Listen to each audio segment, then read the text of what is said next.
तो भाई स्वागत है आपको फिर से और एक न्यू वीडियो में। तो भाई आज के इस वीडियो में एक बहुत ही इंपॉर्टेंट टॉपिक को लेके बात करेंगे, बैंक फ्रीज। जी हाँ, यहाँ पे बैंक फ्रीज आज के डेट को इंडिया में एक बहुत ही मेजर प्रॉब्लम बन चुका है। हर एक दूसरे बंदे के यहाँ पे बैंक फ्रीज हो जा रहा है। तो वही बात करूंगा कि बैंक फ्रीज जो है कौन कौन से रीजंस की वजह से यहाँ पे बैंक फ्रीज होता है, एंड उस रीजंस के अंदर आपके भी अगर बैंक फ्रीज हुआ है तो आपको क्या करना चाहिए।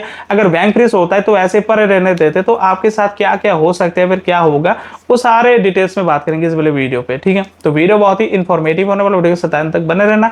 एंड मेरी यूट्यूब चैनल पर नहीं हो तो सब्सक्राइब कर लेना। ठीक है, तो चलिए वीडियो को स्टार्ट कर लेते हैं। तो यहाँ पे देखो मैंने कुछ पॉइंट दिया है, मतलब कुछ कौन कौन से रीजंस की वजह से यहाँ पे बैंक फ्रीज होता है। यहाँ पे कुछ पॉइंट मैंने यहाँ पे दे के रखा है। लाइक यहाँ पे जो फर्स्ट वाला पॉइंट है हमारा केवाईसी एंड डॉक्यूमेंट इशू।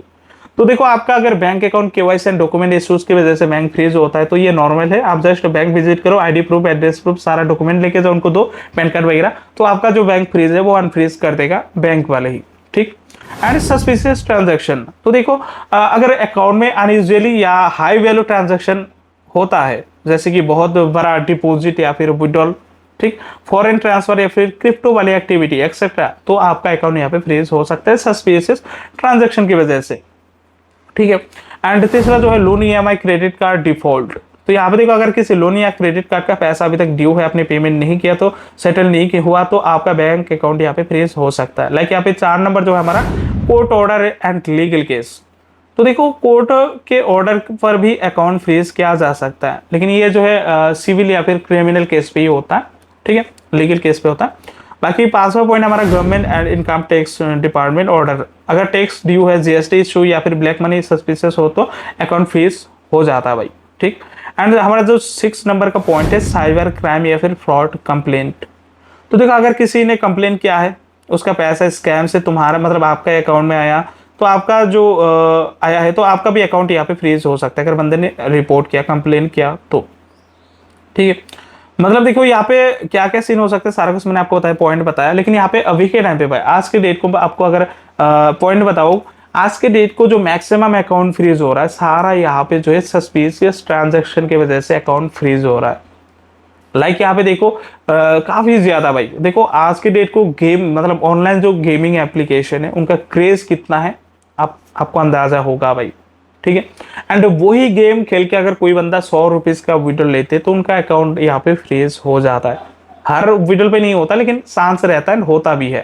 ठीक है, एंड यहाँ पे फ्रीज का और एक यहाँ पे लाइन ये है कि भाई देखो ये जो फ्रीज है डायरेक्ट एक होता है, आप विड्रॉल लेते हो तो आपका अकाउंट फ्रीज होता है, ये तो नॉर्मल है। एंड दूसरी जो चीज है कि मान के चलो आपका मतलब कोई बंदा यहाँ पे कोई गेम पे रिचार्ज किया, बंदा पैसा हार गया, वो बंदा क्या करेगा, वो उस रिचार्ज पे कंप्लेन कर देगा साइबर वाला।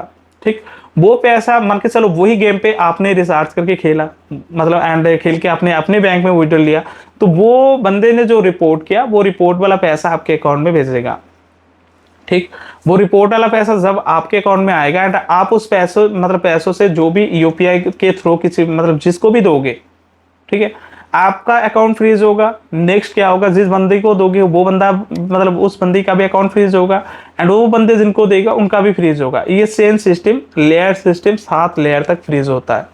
ठीक है, लेकिन ये रेयरली होता है, ये लेयर वाइज जो फ्रीज होता है काफी रेयरली होता है, लेकिन मैक्सिमम मतलब एक लेयर पे ही फ्रीज होता है। लाइक यहाँ पे आप विड्रॉल लेते हो, एक लेयर पे नहीं 2 लेयर पे शायद होगा, क्योंकि बंदा रिपोर्ट मतलब जब करता है तो उनके अकाउंट फ्रीज होता है, वो पैसा आपके अकाउंट में आता है तो आपका अकाउंट फ्रीज होता है। नॉर्मली ऐसा ही होता है, जो कि अभी के टाइम पे ऐसे ही सारे बंदे के अकाउंट फ्रीज हो रहा है, क्योंकि हर कोई यहाँ पे कोई ना कोई गेम खेलता है, विड्रॉल लेते हैं, एंड 100 रुपीज के चक्कर में बैंक अकाउंट में जितना भी पैसा होता है सारा यहाँ पे फ्रीज पर आ रहता है। उनको विड्रॉल वगैरह भी नहीं कर पाता, ट्रांजेक्शन नहीं कर पाता।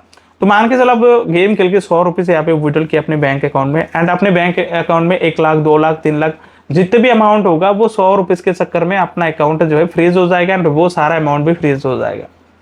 देखो भाई 100 रुपीज के चक्कर में अकाउंट में जितना भी पैसा होगा सारा फ्रीज, ट्रांजेक्शन नहीं कर पाओगे।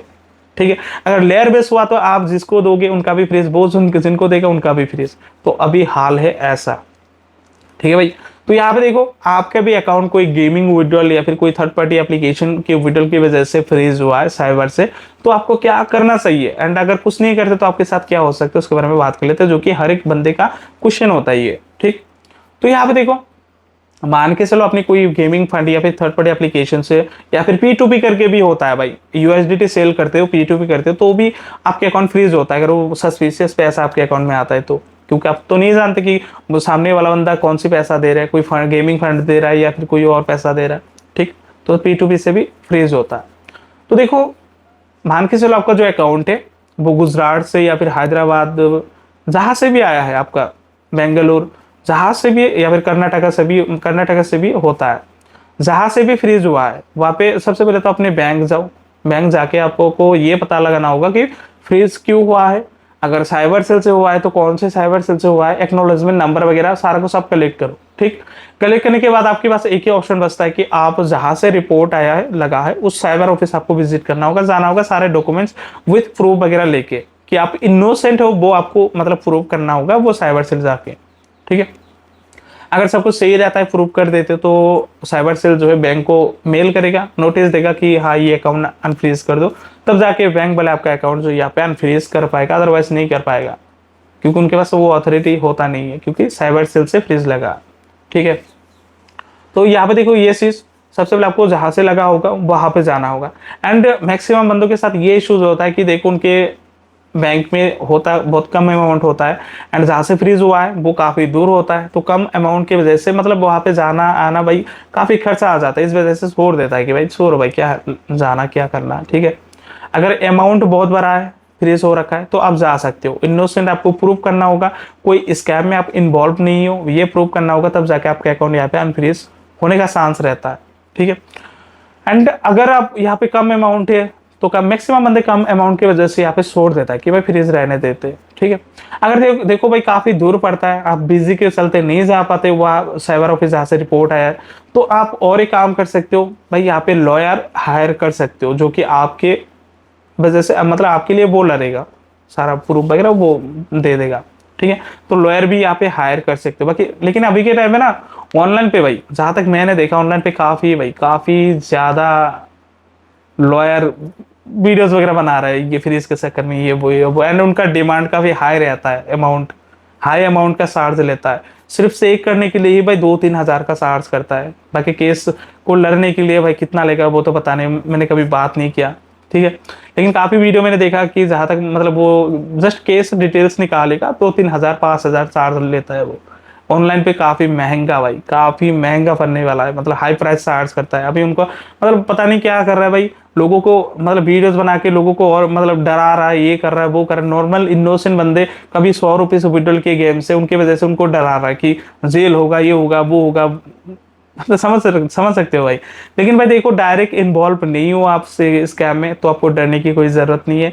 लेकिन बेहतर होगा कि भाई आप साइबर सेल से कांटेक्ट करो, विजिट नहीं कर पाते तो मेल वगैरह करो, वो भी एज ए प्रूफ आपको लास्ट में काम आएगा कि मैंने मेल वगैरह किया था, ठीक है। तो ये तो चीज़ बन जाता है। अगर फिर भी नहीं जा पाते तो आप उनको मेल करो कि भाई हमारा जो ये केस है, हम नियर बाई साइबर सेल आप ट्रांसफर कर दो, हम यहाँ पे मतलब विजिट करके वो सोल्व कर लेंगे, ऐसा भी कर सकते हो। तो काफ़ी सारे ऑप्शन आपके पास बचता है। बाकी लास्ट में जो ये होता है कि काफ़ी सारे बंदे यहाँ पे छोड़ देता है कि भाई जो होगा देखा जाएगा, ठीक है। तो अगर फ्रीज रहने देते हो साइबर के फ्रीज वाला बैंक अकाउंट, तो आपके साथ क्या क्या हो सकता है। तो नॉर्मली देखो यहाँ पे डायरेक्ट इन्वॉल्व नहीं हो, हाँ, तो उतना टेंशन लेने की बात नहीं है।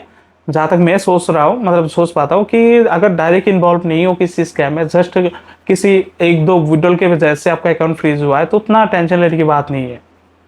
लेकिन फिर भी बेहतर होगा कि आप सोल्व कर लो केस, ठीक है।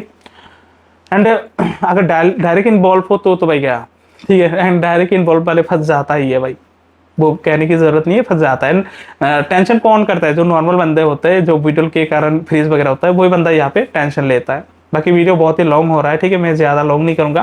तो देखो अगर फ्रीज रहने देते हो, परे रहने देते हो, तो देखो इन फ्यूचर इन्वेस्टिगेशन के लिए आपके पास कोई नोटिस वगैरह आ सकता है, चांस रहता है, लेकिन बेसिकली नहीं आता, नॉर्मली नहीं आता।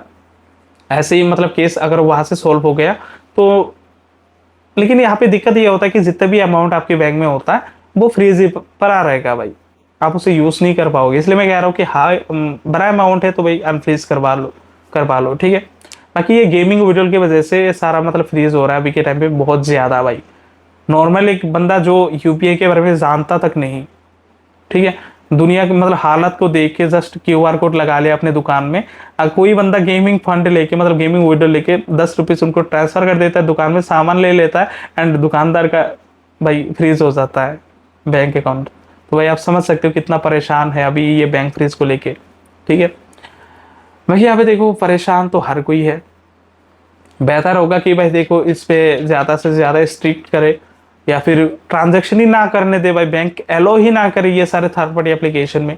शायद इससे सुधार हो सकता है। कोई बंदा रिचार्ज ही नहीं कर पाएगा तो फिर कैसे करेगा, है ना। अगर पॉसिबल है तो ऐसा रूल आएगा तो बेहतर होगा। बाकी मैं कुछ नहीं कह रहा।